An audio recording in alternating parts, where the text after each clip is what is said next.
आयकरच्या विषयावर माझी लक्षवेधी सदनामध्ये होती। त्या प्रश्नावर उत्तर देत असताना माननीय गृहमंत्री श्री देवेंद्र फडणवीस यांनी लव जिहादच्या विरोधामध्ये कायदा आणण्याच्या संदर्भात राज्य सरकार वेगवेगळ्या या संदर्भातल्या कायद्यांचा अभ्यास करून कायदा आणण्यासंदर्भात विचार करेल आणि विचार करते अशा प्रकारचं त्यांनी उत्तर दिलं। त्याचबरोबर श्रद्धा वालकरने जी तक्रार केली होती ती तक्रार अर्ज तिने परत मागे घेतला होता। त्या संदर्भात काही राजकीय दबाव पोलिसांवर त्यावेळेला होता का याची पण चौकशी येणाऱ्या काळात राज्य सरकार करेल असं आज माननीय देवेंद्र फडणवीस यांनी सभागृहात माझ्या लक्षवेधीला उत्तर देताना सांगितलं। अतुल जी, हिंदी में बताया आपने जो सदन में श्रद्धा वालकर का मुद्दा उठाया, साथ में लव जिहाद पे भी कुछ चर्चा हुई सदन में, क्या हुआ? श्रद्धा वालकर को लेकर आज कॉलिंग अटेंशन था और उस प्रश्न के जवाब में माननीय उप मुख्यमंत्री जी ने दो स्पेसिफिक जवाब दिए कि राज्य के अन्य क्षेत्रों का लव जिहाद के कानून का अभ्यास कर और महाराष्ट्र में भी कई जिलों में इस प्रकार से घटनाएं बढ़ रही है, ये ध्यान में रखते हुए सभी कानूनों का अध्ययन करके आवश्यक है तो महाराष्ट्र में भी लव जिहाद का कानून लाने के बारे में राज्य सरकार गंभीरता से सोच रही है। आज सभागृहामध्ये सन्माननीय सदस्य अतुल भातखळकर जी यांनी जी लक्षवेधी मांडली या देशाला एका अर्थाने शर्मेने मान खाली घालायला लावेल अशा पद्धतीने श्रद्धा वालकर या एका भगिनीचे तुकडे तुकडे करून खून करण्यात आला आणि आरोपी आफ्ताब या सगळ्या प्रकरणाची दिल्ली पोलीस चौकशी करत असली तरी सदर विषयावर प्रश्न उपस्थित करताना मी अशी भूमिका मांडली की ज्या पद्धतीचा घटनाक्रम आहे तो घटनाक्रम हे स्पष्ट करतो की या प्रकरणाची अतिशय सखोल चौकशी होणं आवश्यक आहे। याचं कारण स्वतः सरकारने दिलेल्या उत्तरामध्ये सरकारने कबूल केलंय 23 नोव्हेंबरला त्या दिवशी तिची मारहाण झाली होती। तिची मारहाण ज्या वेळेला झाली होती हे ज्या वेळेला पोलीस कबूल करतात उत्तरामध्ये त्यावेळेला त्या सरकारनेही कबूल केलं तर याचा अर्थ सर्वोच्च न्यायालय निर्भया सिंग आणि शक्ती या कायद्यानुसार सेटलमेंटला स्कोपच राहत नाही, चर्चाच राहत नाही आणि त्यामुळे मी मागणी केली की याचा अर्थ जी भीती सन्माननीय अतुल भातखळकर यांनी व्यक्त केली यात राजकीय हस्तक्षेप आहे हे स्पष्ट होते। नंबर 1।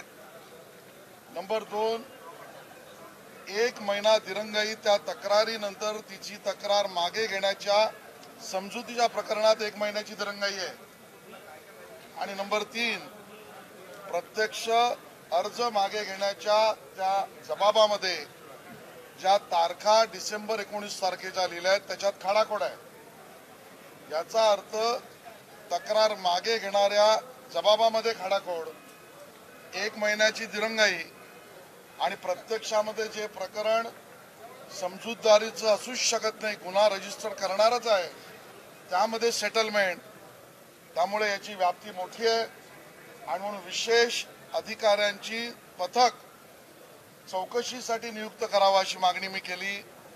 त्यावर माननीय गृहमंत्री उपमुख्यमंत्री देवेंद्र फडणवीसजींनी अशी विशेष पथक चौकशीसाठी नेमली जाईल। कालबद्ध पद्धतीने त्या चौकशीचा रिपोर्ट हा या सदनासमोर येणाऱ्या पुढच्या अधिवेशनासमोर मांडला जाईल या पद्धतीचं उत्तर दिलं। आमचं तर मतच आहे राजकीय हस्तक्षेप या प्रकरणात आहे याचं कारण तत्कालीन उद्धव ठाकरेजींच्या सरकारमधल्या घडलेल्या गोष्टी हे त्याला बळ देणार आहे। विशिष्ट समाजावर, हिंदू समाजावर ज्या वेळेला अशा पद्धतीच्या किंवा राष्ट्रीय मुद्द्यांवरच्या गुन्हे समोर आले त्यावेळेला तत्कालीन सरकारने गुन्हा रजिस्टर न करणं किंवा दिरंगाई करणं किंवा समाजाची मागणी मान्य न करणं या पद्धतीची उदाहरणं स्पष्ट दिसतात, ज्यामध्ये पालघरमध्ये साधूंचा हत्याकांड झाल्यानंतर तत्कालीन उद्धव ठाकरे सरकारने ती केस सीबीआयला न देणं, मेहक प्रभू नावाच्या एका महिलेने त्या ठिकाणी फ्री काश्मीर ही देशविरोधी एका अर्थाने भूमिका घेतल्यानंतर तिच्यावर FIR न करणं आणि बरोबरीनेच शर्जील उस्मानी दिल्लीवरून आला आणि हिंदू सडक्या मनोवृत्तीचे आहेत या पद्धतीचं भाषण केल्यानंतर सुद्धा त्यावर FIR न होणं, या पूर्व घटना स्पष्ट करतात की तत्कालीन सरकारच्या काळामध्ये हिंदू किंवा हिंदू वरच्या अन्यायाच्या बाबतीत तक्रारी रजिस्टर न करण्याची परंपरा आहे आणि त्यामुळे याच्यात राजकीय हस्तक्षेप आहे असा आमचा दावा आहे. बड़ा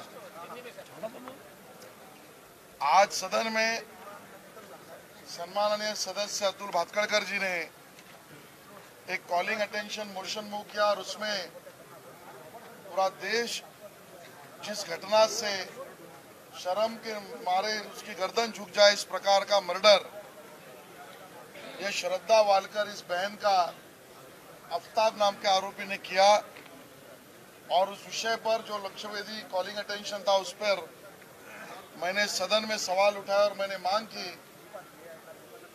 इसमें कहीं न कहीं राजकीय हस्तक्षेप पॉलिटिकल इंटरफेरेंस तब के उद्धव ठाकरे सरकार का दिखता है, क्योंकि सदन में जो रिप्लाई दिया गया उस रिप्लाई में स्पष्ट किया गया है कि 23 नवंबर को श्रद्धा वालकर को मारपीट हुई थी।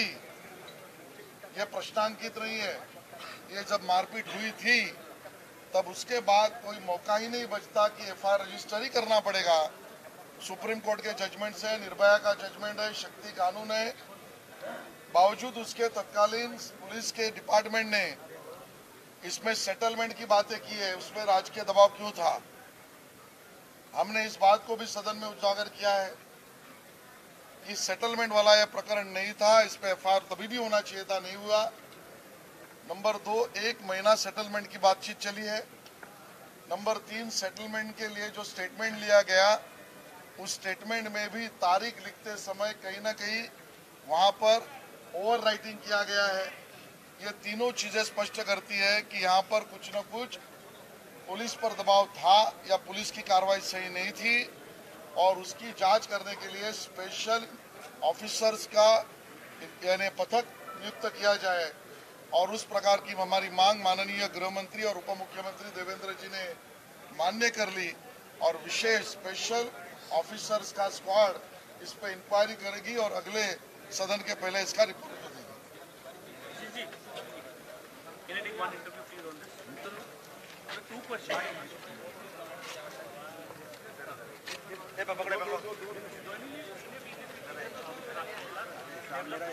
मेरे एक लक्ष्य में दिया है, मैं देखिए इफ यू डोंट माइंड। अरे सर क्या बात है, एक छोटा सा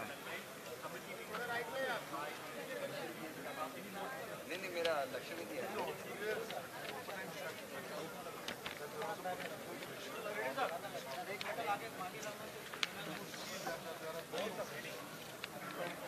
ज्या प्रकारे निवडणुकीचे रिझल्ट येत आहेत, आमची खात्री आहे की जवळजवळ 4300 7000च्या आसपासच्या ग्रामपंचायती आहेत, त्याच्यापैकी भाजप आणि शिंदे साहेबांच्या नेतृत्वाखालची बाळासाहेबांची शिवसेना 4300 पेक्षा जास्त ग्रामपंचायतीमध्ये यश मिळवेल।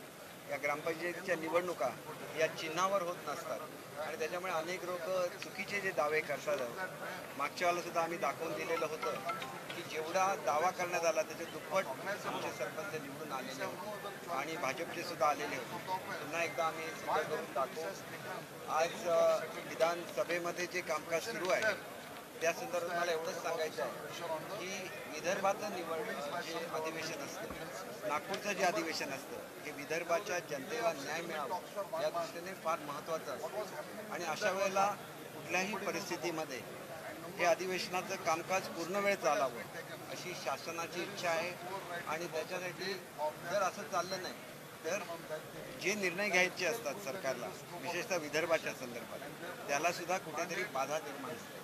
त्याच्यामुळे माझी विनंती आहे सरकारच्या वतीने की जे काय करायचे चर्चेच्या माध्यमातून करा, जेणेकरून लोकांच्या मनामध्ये गैरसमज निर्माण होईल। होणार नाही. आज सुद्धा सकाळच्या वेळेला विधानसभेचं काम काही काळ बंद पडलेलं होतं. विधान परिषदेचं काम तर एका क्षुल्लक गोष्टीसाठी काय झालेलं होतं की 75 सालामध्ये अनेक अतिक्रमणं नागपूर शहरामध्ये झालेली होती आणि तत्कालीन शासनाने GR काढून ही सगळी नियमित केलेली होती. एकंदर 35 प्रकरणं होती. त्याच्यामध्ये 34 लोकांकडून पैसे भरून घेण्यात आलेले होते आणि NITने एक प्रकरण रोखून धरलेलं होतं आणि मग त्याच्यामध्ये सर्वांना समान न्याय देणं ही भूमिका कुठेही चुकीची नव्हती. याच्यामध्ये कोर्टामध्ये कुठलेही कोर्टाचे आदेश प्राप्त झालेले नव्हते किंवा कोर्टाने कुठली कमिटी नेमल्याचं सुद्धा निदर्शनाला आणून देण्यात आलेलं नव्हतं. ज्यावेळेला कोर्टाने अशी समिती नेमली असं निदर्शनाला आणल्यानंतर हा सुद्धा निर्णय हा त्या ठिकाणी रद्द करण्यात आला आणि जो काही निर्णय घ्यायचा आहे तो कोर्टाला ते पूर्ण अधिकार असतात निर्णय घेण्याचे आणि त्याच्यामुळे त्याच्यावर सुद्धा काहीतरी गोंधळ निर्माण करायचा. योग्य असं उत्तर माननीय आमचे डेप्युटी CM आदरणीय फडणवीस साहेब यांनी दिलेला आहे आणि याच्या पलीकडे सुद्धा जो गैरसमज निर्माण केला जातो त्याचं लोकांना त्याची माहिती मिळावी म्हणून मी पुन्हा एकदा सांगतो की जो निर्णय तत्कालीन शासनाने घेतला त्यावेळेला हे जे एकंदर मॅटर आहे ते 2075 सालातलं होतं आणि कागदोपत्री 2081मध्ये NITने ही जमीन ताब्यात घेतलेली होती परंतु प्रत्यक्षात ताबा NITचा कधीही नव्हता आणि त्याच्यामुळे तत्कालीन जे मालक होते त्यांनी जमिनीची विक्री केलेली होती आणि त्याच्यानंतर हे प्रकरण शासनाकडे आलं आणि त्याच्यानंतर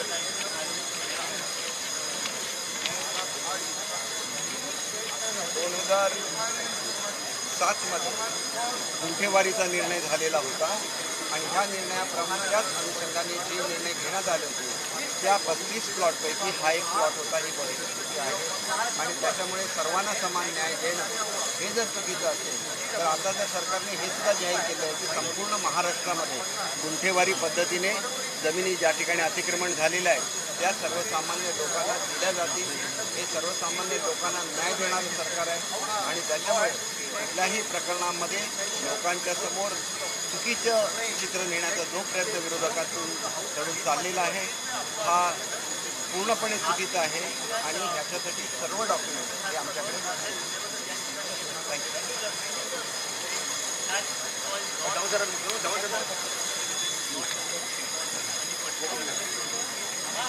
देखिए आज एक हाउस में काली का टेंशन आया था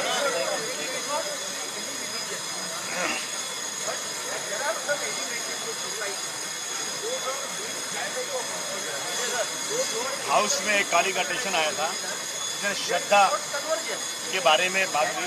ये सब देश के तमाम लोग इस बात को मानने को तैयार हैं कि श्रद्धा की जिस तरह से हत्या की गई ना तो आफ्ताब के 35 नहीं 70 टुकड़े किए जाए और तुरंत किए जाए. ये बिल्कुल माफी लायक नहीं है परंतु इसको किसी धर्म से जोड़ना बिल्कुल गलत है. अगर मैं कहूँ कि मेरठ के अंदर एक मुस्लिम आदमी था और एक नॉन मुस्लिम हिंदू लेडी थी, उसने टुकड़े किया मुसलमान के और बैग में भर के ले जा रही थी, स्टेशन पे पकड़ी गई. तो ये हर धर्म में हर समय में अच्छे लोग भी हैं खराब लोग भी हैं, लेकिन इसको लव जिहाद कहकर जिहाद के नाम को ये लोग ज़बरदस्ती बदनाम करने की कोशिश कर रहे हैं और इस देश में मुस्लिम हिंदू के बीच में तनाव पैदा करने की कोशिश की जा रही है. अभी पिछले दिनों नीतीश राणे ने बहुत चिल्लाया था, ये यहाँ का मामला था अमरावती ज़िले का. वहाँ पे अमरावती के पास एक लड़का था जिसका नाम था इरफान और लड़की थी खुशबू. इरफान ड्राइवर था जो 9th क्लास पढ़ा हुआ है, खुशबू लड़की है जो BSc पढ़ी हुई है.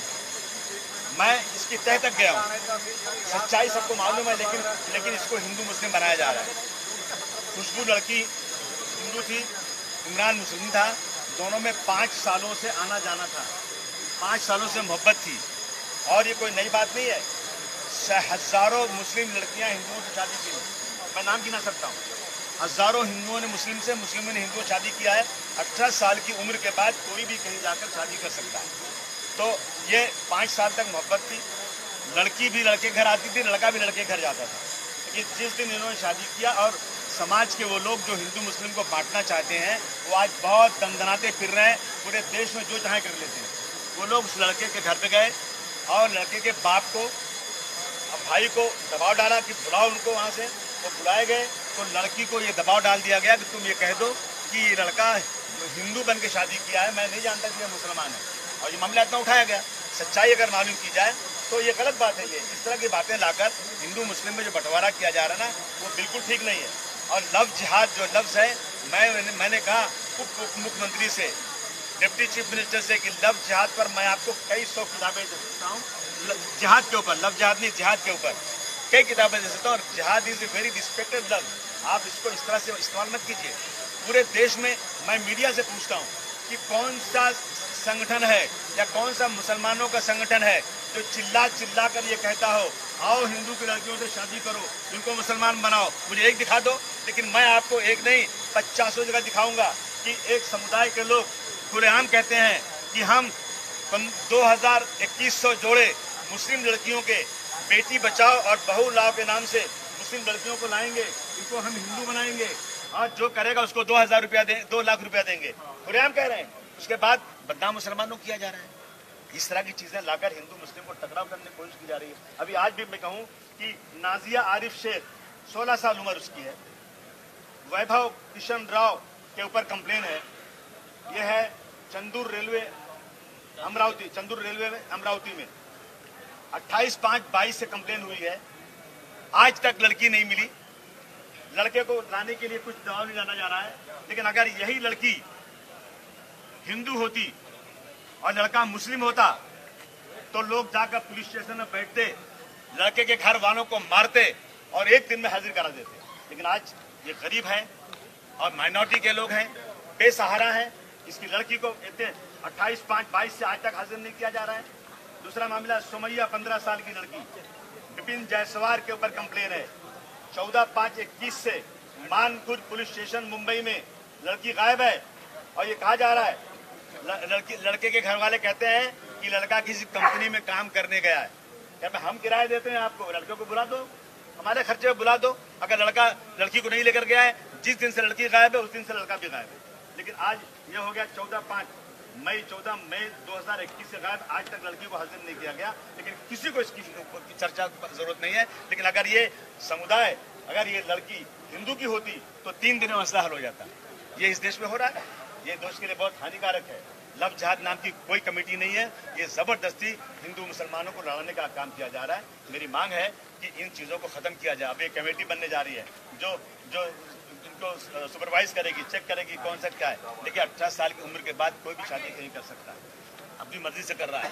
जो श्रद्धा का मामला था वो शादी ब्याह का मामला नहीं था, वो लिविंग रिलेशन का मामला था। श्रद्धा बगैर शादी के उनके साथ रहती थी, जो 18 साल की उम्र के बाद अलाउ है कि वो किसी के साथ रह सकता है। इसको लव जिहाद कह करके लोगों को दिशा भूल करना और आपस में भाईचारे को खत्म करना, मैं समझता हूँ ये इस देश में नफरत फैलाकर जो लोग सत्ता में बैठे हैं ना, इसका सहारा लेकर अपने वोट बैंक बढ़ाना चाहते हैं और हिंदू मुस्लिम गंगा जमनी तहजीब को बर्बाद करने की कोशिश कर रहे हैं। देखिए ऐसा ना, देश में कानून बना हुआ है, देश में कानून है, उस कानून को लागू कर दो अच्छी तरह से। उस कानून में किसी मंत्री, किसी सोचफुल आदमी के दबाव से कोई कंप्लेन ना हो, कुछ ना हो, इंसाफ अगर हो जाएगा, मैं समझता हूँ देश का कानून, डॉक्टर भीमराव अम्बेडकर का कानून बनाया हुआ बहुत काफी है। अगर एक कमेटी बनाई जा रही है तो लिख लो क्या इस कमेटी में होगा। इस कमेटी में यह होगा कि अगर कोई मुस्लिम लड़के ने हिंदू से शादी कर दिया तो उसको बहुत जबरदस्त उसको तकलीफ दी जाएगी, मारा जाएगा, पीटा जाएगा। और कोई हिंदू लड़के ने मुस्लिम शादी कर दिया तो उसको इनाम दिया जाएगा और ये पर्दे के पीछे होगा। ये तो अच्छा है ना, कमेटी बनी, सरकार ने कमेटी बनाई है उनकी सुरक्षा के लिए। फिर आप किसकी सुरक्षा के लिए? सुरक्षा के लिए, सिर्फ और सिर्फ नॉन मुस्लिम सुरक्षा के लिए। मुसलमानों की सुरक्षा के लिए कोई कमेटी नहीं बनती। इसको मैं आपको जवाब दे रहा हूँ, आप मुझे मत बताइए। आप ये कमेटी जो बनी है ना, इसमें अगर कोई मुसलमान लड़की से शादी कर देगा तो उसमें कुछ नहीं होगा जो होना। और अगर किसी हिंदू ने मुसलमान से शादी कर दिया ना तो उसको सब मदद दी जाएगी। ये नहीं होना चाहिए। कमेटी अगर बन रही है ना, ये धार्मिक कमेटी है, इसमें धार्मिक लोगों को लीजिए, हर जात धर्म के लोगों को लीजिए और इंसाफ कीजिए सबके साथ। मैं समझता हूँ मैं इस कमेटी का वेलकम करूंगा। उन्होंने बोला ही तो नहीं जब कि ये सिर्फ मुस्लिम रिजर्वेशन को लेकर आपकी भूमिका क्या है? महाविकास आघाड़ी सरकार अभी अपने वक्तव्य में बोला कि 50 हिंदू संगठन जो है जो बोलते हैं कि मुस्लिम लड़कियों की शादी को हम इनाम देंगे, क्या नाम है उन लोगों का? थोड़ा मैं क्या नाम बताऊं? मैं नाम फैला के नफरत नहीं करना चाहता हूं। और मैं आप जानते हैं अच्छी तरह, मीडिया के लोग हैं, आप उन्होंने अलीगढ़ में मंच लगाया और धर्म परिवर्तन करो। उन्होंने कबाड़ी लोग आगरा में बैठे थे, उनको ले जाकर के जबरदस्ती कर दिया कि ये हिंदू हो गए। ये रोज कर रहे हैं, हाँ, ये रोज कर रहे हैं। देश में कानून है ये, लेकिन जबरदस्ती किसी को नहीं किया जा सकता। और ये रोज हो रहा है। आप जानते हैं अच्छी तरह से कि बेटी बचाओ बहू लाओ के नाम से कहा जा रहा है कि मुस्लिम लड़कियों से शादी करो और उनको धर्म परिवर्तन करो। लेकिन मैं पूरे मजमे के साथ कहता हूँ कि एक भी मुसलमान कमेटी दिखा दो जो कहता हो हिंदू लड़की को लाओ मुसलमान बनाओ, तो मैं आपकी गुलामी करने को तैयार हूँ। आजमी साहब, श्रद्धा वालकर और आफ्ताब केस में लव जिहाद कैसे होता है और हिंदू मुस्लिम कैसे होता है ये बताइए, क्योंकि वो आफ्ताब जो है is a Parsi, is not Parsi, is बोरी। देखिए, इसमें हिंदू मुस्लिम को बोलने की जरूरत ही नहीं है। इसमें हर समाज में अच्छे लोग भी हैं, खराब लोग भी। अच्छा, जो अरेंज मैरिज होती है, क्या वहां नहीं लड़कियां जलाई जा रही है? वहां भी लड़कियां जलाई जा रही है, वहां भी कुछ हो रहा है। समाज के लोगों को जो है आज जो एकदम बिल्कुल वेस्टर्न कल्चर पे चले गए ना, माँ बाप समाज उनको जरा समझाना चाहिए कि भाई जिस समाज में वही शादी करो, बगैर शादीशुदा के किसी के साथ मत रहो। तो ये तो हमारा भारतवर्ष का जो है कल्चर रहा है, उस कल्चर को आम करना चाहिए हमें। हाँ, क्या पूछे भाई आप रिजर्वेशन पे? मुस्लिम आरक्षण को लेकर आपकी भूमिका क्या है? मेरी भूमिका यह है कि कांग्रेस और एनसीपी ने ऐलान किया था कि 5% मुसलमानों को रिजर्वेशन नौकरी में दी जाएगी, लेकिन कांग्रेस और एनसीपी सत्ता में रहने के बाद भी नहीं दी। और हमारे लक्षद्वीप के जवाब में मिस्टर नवाब मलिक ने कह दिया कि हम रिजर्वेशन मुसलमानों को दे ही नहीं सकते, इसलिए कि जब तक पार्लियामेंट में वहां पे अमेंडमेंट नहीं होगा, कोटा नहीं बढ़ेगा, उस वक्त तक किसी को रिजर्वेशन नहीं मिलेगा। तो फिर मेरा सवाल था कि फिर कांग्रेस एनसीपी क्या जाहिल थी उस वक्त? क्या पढ़े लिखे उनके पास नहीं थे जब उन्होंने इसको लाया था कि हम मुसलमानों को रिजर्वेशन देंगे? इसका मतलब है ये बेवकूफ बना रहे हैं, सिर्फ और सिर्फ मुसलमानों को बेवकूफ बनाकर वोट लेना चाहते हैं, ये देना नहीं चाहते। सत्ता में थे तो नहीं दिया, अब सत्ता में नहीं है तो आप इधर आंदोलन भी कर सकते हैं कि भाई बीजेपी से मांग भी कर सकते हैं। ये बेवकूफ बनाने की बात है।